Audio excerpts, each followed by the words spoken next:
내가 사랑했던 남자가 사실은 내 오빠였을지도 모른다는 생각, 그거 한 번이라도 해본 적 있으세요? 그날 이후로 지은호는 잠을 제대로 자본 적이 없었습니다. 경찰서에서 받았던 그 한 장의 통보서가 머릿속에서 구겨졌다 펼쳐졌다를 반복하고 있었거든요. 유전자 일치율 99.97%. 박진석 회장, 친부 가능성 매우 높음. 담당자는 담담하게 설명했는데요. 그 말투가 오히려 더 잔인하게 느껴졌습니다. 세상에 없던 말을 꾸며낸 것도 아닌데 그저 사실을 전달했을 뿐인데 그 사실이 지은호 인생 전체를 비웃는 느낌이었죠. 박진석, 박성재의 아버지. 지역의 사업 파트너이자 지역 재계를 쥐고 흔드는 인물. 그리고 이제 서류 위에서만 보면 지은호의 아버지라고 불려야 할 사람. 그럼 성재 씨는? 말끝이 목안에서 잠겼는데요. 생각만 해도 속이 뒤틀렸습니다. 한때 자신을 향한 성재의 시선이 조금은 이상하게 따뜻하다고 느꼈던 순간들, 조심스럽게 건너오려던 말들, 장난처럼 던졌다가 다시 집어삼키던 표정들. 그 모든 기억이 단숨에 금지된 감정으로 바뀌어 버렸습니다. 며칠 동안 지은호는 아무 말도 하지 않고 일만 했습니다. 카페와 맘대로집 프로젝트, AP 인수 관련 업무까지 몸을 혹사시키듯 밀어붙였는데요. 지역은 그런 지은호를 멀리서 지켜보면서도 함부로 다가가지 않았습니다. 이미 한번 설명하지 못한 선택으로 그녀를 잃었었고 이번에는 섣불리 말을 꺼냈다가 또다시 그녀를 상처 줄까봐 겁이 났거든요. 지은호 팀장님, 오늘도 야근이야? 지역이 조심스럽게 물었을 때 지은호는 억지로 웃으면서 대답했습니다. 대표님도 야근인 거죠. 우리 다 힘들어서 쓰러질 때까지 일해요. 가볍게 농담처럼 말했는데요. 눈빛은 전혀 웃고 있지 않았습니다.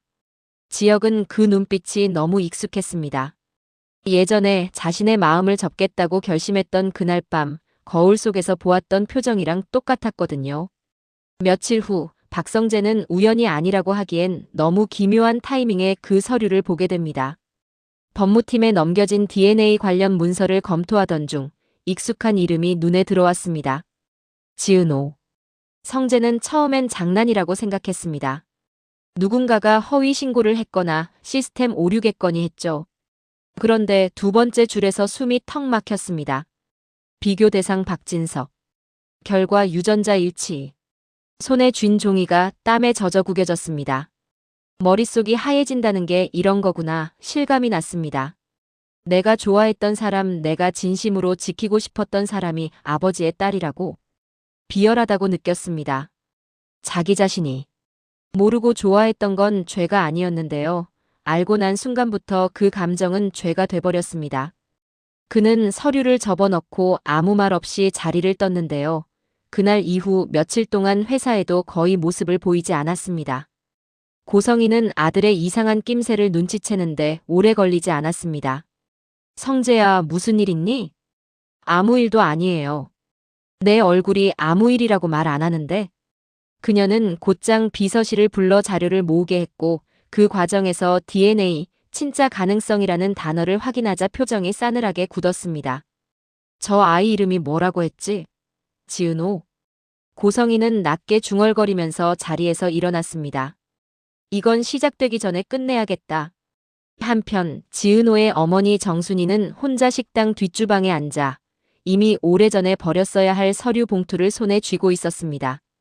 박진석의 이름이 적힌 합의서, 영수증, 그리고 당시 병원 기록 일부. 그녀는 오래전부터 알고 있었습니다. 언젠가는 이날이 다시 올 거라는 걸요. 엄마, 나 갔다 올게. 은호가 퇴근길에 들렀다가 인사만 하고 나가려 하자 정순이는 부르지도 못한 채 입술을 깨물었습니다. 차마 오늘은 말이 나오지 않았습니다. 조금만 더 준비하고 얘기하자. 하지만 진실이라는 건 준비가 됐다고 해서 덜 아픈 게 아니었죠. 지역은 AP 인수전에서 이상한 흐름을 감지하고 있었습니다. 갑작스러운 투자 취소, 보양건설과 영신 측의 움직임, 그리고 박진석 측의 태도 변화까지. 뒤에서 누군가 실을 잡고 있다는 느낌이 들었는데 그 실 끝에 고성이가 있다는 건 어렵지 않게 짐작이 됐습니다. 대표님, 이 판 접을까요? 아직요. 누가 우리 판을 뒤집었는지 그 얼굴은 보고 내려가야죠. 지혁은 싸움을 좋아하는 사람이 아니었는데요. 이번만큼은 달랐습니다. AP 인수는 단순한 사업이 아니라 자기 인생을 다시 세우는 기회였고 지은호에게 떳떳해지고 싶은 마지막 승부이기도 했습니다. 그러던 어느 저녁 성재가 맘대로 집 사무실 앞에 조용히 찾아왔습니다. 술 냄새는 거의 나지 않았는데 눈은 이미 취해 있었습니다. 지혁아. 오랜만에 친구를 부르는 목소리에는 묘한 떨림이 섞여 있었는데요. 나 큰일 난 것 같다. 지혁은 대답 대신 물을 한 잔 내밀었습니다. 성재는 한참이나 말없이 컵만 만지다가 마침내 입을 열었습니다. 혹시 지은호 팀장, 어디서 유전자 검사했는지 알아? 지혁의 눈빛이 순간 날카로워졌습니다. 그걸 왜 물어? 아버지 이름이 올라와 있더라. 방 안이 고요해졌습니다. 지혁은 이미 짐작하고 있었지만 막상 친구 입에서 그 말이 나오니까 숨이 막혔습니다. 확실한 건 아직 아니고. 지혁이 조심스럽게 말했는데요. 성재는 고개를 저었습니다. 확실하더라. 그 서류 내가 봤어. 그리고 나 진짜 쓰레기인 것 같아. 자책이 아니라 진심으로 자신을 더러워하는 얼굴이었죠. 모르고 좋아했던 거야. 지혁이 말했습니다. 그건 내 잘못 아니에요. 알게 된 순간부터 잘못이 되는 거잖아. 성재의 말은 뼈에 박히는 것처럼 내려앉았습니다. 그날 밤 성재는 지은호에게 연락하지 않았습니다. 지은호 역시 먼저 연락하지 않았는데요. 둘 다 알고 있었습니다. 오늘 이 목소리를 들어버리면 예전 감정이 먼저 떠오를 것 같다는 걸요. 다음 날 고성이는 조용히 움직였습니다.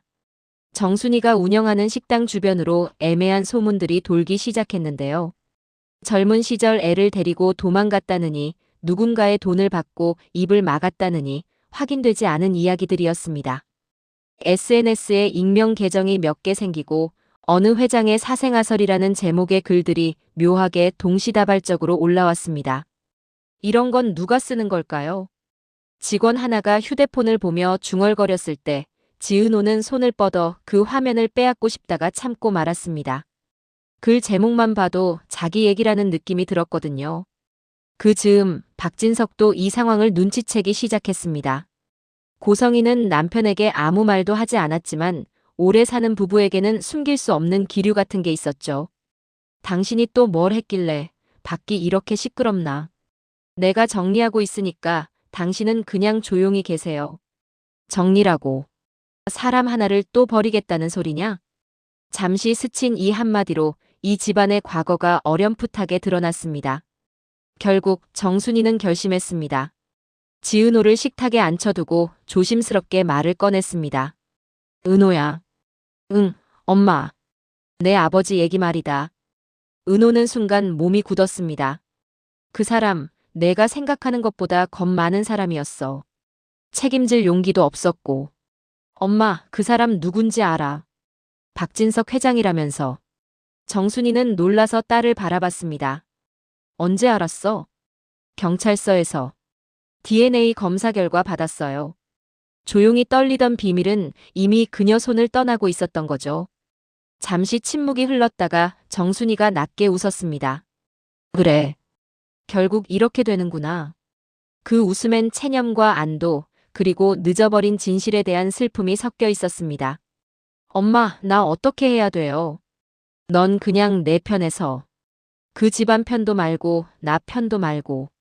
내 인생부터 지켜. 지혁은 마침내 여기서 물러나지 않기로 합니다. AP 인수건 접지 맙시다. 대신 우리가 왜 밀려났는지는 끝까지 밝히자고요. 지혁의 동생 이수빈은 형을 보며 장난스럽게 말하려다가 그의 눈빛을 보고 말을 삼켰습니다. 오빠, 이번엔 진짜 화난 거네. 누군가 우리 팀, 우리 사람 건드렸거든요. 그 우리 사람 안에는 지은호가 자연스럽게 포함되어 있었는데요. 지혁은 그걸 굳이 말로 설명하지는 않았습니다. 그 무렵 경찰서에서 추가 연락이 들어옵니다. 지은호 씨, 기존 DNA 검사 과정에서 파생된 일치 유전자가 하나 더 확인되었습니다. 직접 와서 확인하시는 게 좋겠습니다. 은호는 잠시 망설이다가 결국 다시 경찰서를 찾습니다. 그곳에서 확인한 건 새로운 이름이 아니라 새로운 형태의 잔인함이었는데요.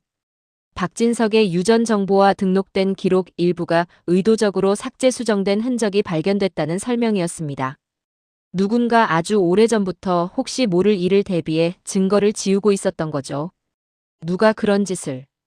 은호의 말에 담당자는 단지 한 사람의 이름만 조심스럽게 언급했습니다. 당시 접근 권한상 박 회장 측 가족이나 법무 대리인이었을 가능성이 큽니다. 그 순간 머릿속에 스쳐 지나간 얼굴 하나, 고성이. 이야기가 여기서 끝나버렸다면 그냥 흔한 출생 비밀 드라마에서 멈췄을지 모릅니다. 하지만 화려한 날들이라는 제목은 이 사람들의 인생이 단순히 한 번의 비밀로 끝나지 않는다는 것을 이미 암시하고 있었는데요. 박성재는 결국 지은호를 찾아옵니다. 한동안 피하던 끝에 더 이상 피하면 진짜 비겁해질 것 같아서였죠. 지은호 팀장. 오랜만이네요, 본부장님. 둘 다 일부러 업무용 호칭을 썼습니다. 멀어지려는 사람들일수록 예의를 먼저 찾는다고 하죠. 성재는 잠시 말을 고르다가 솔직하게 털어놓았습니다. 나 알고 있어요. DNA 검사 결과. 은호는 고개를 들지 못했습니다. 예전에 미안했어요.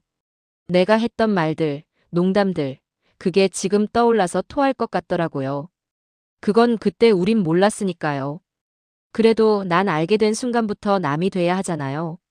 오빠로서. 그가 힘주어 내뱉은 오빠라는 단어가 둘 사이에 선명한 선을 그었습니다. 은호는 그제야 그를 마주봤는데요. 저도요. 그렇게 정리하려고요. 그게 맞는 것 같아요. 둘 다 웃으려 했지만 제대로 웃을 수가 없었습니다. 사랑이 사라진 게 아니라 사랑보다 더 센 단어가 갑자기 덮여버린 느낌이었거든요. 멀리서 이 장면을 보고 있던 사람이 한 명 더 있었습니다. 바로 고성희였습니다. 그녀는 입술을 깨물며 속으로 중얼거렸습니다. 좋아. 여기까지는 정리됐어. 이제 저 아이만 조용히 사라지면 되겠네. 지역은 우연 아닌 우연처럼 박진석의 오래된 사업 자료를 뒤지다가 이상한 송금 내역을 발견합니다. 10수년 전 정순이 명의 계좌로 들어갔다가 바로 다시 빠져나간 거액의 금액. 기록상으로는 위자료 및 합의금이라는 문구가 붙어 있었지만 날짜와 정황이 너무 노골적이었죠. 이건 애초에 버릴 생각이었던 거네. 지역은 조용히 서류를 덮고 결심합니다. 이 싸움은 단순히 사업이 아니라 누군가의 인생을 쓰레기처럼 처리해온 사람들에 대한 싸움이기도 하다는 걸요. 마지막 장면에서 지역은 지은호에게 말합니다. 지금부터 하는 얘기는 대표로서가 아니라 그냥 이지혁이라는 사람으로서 하는 말이야. 네, 너가 누구 딸인지 난 중요하지 않아. 누가 버렸는지보다 누가 붙잡고 있는지가 더 중요하다고 생각하거든. 지은호는 한참을 아무 말도 못하고 서 있다가 겨우 작게 대답합니다. 붙잡을 수 있어요? 이번엔 끝까지요? 지역은 잠시 숨을 고르고 이전과는 전혀 다른 단단한 눈빛으로 대답합니다. 이번엔 도망 안 칠게. 그 대답 하나로 사랑과 혈연, 권력과 죄책감으로 꼬여있던 이야기 속에 조금은 숨 쉴 틈 같은 희망이 생겼는데요. 하지만 그들이 모르는 사이 다른 한 사람은 이미 다음 수를 준비하고 있었습니다. 고성희의 책상 위에는 한 장의 문서가 올려져 있었죠. 지은호 명예훼손 및 허위사실, 유포 관련 법적 대응 검토안. 그리고 그 아래 작게 적힌 메모 한 줄. 이 아이는 여기까지. 이제 막 드러난 진실 위로 또 다른 공격이 떨어지기 직전인 상태에서 에피소드는 숨을 멈춘 듯한 긴장감으로 끝이 납니다.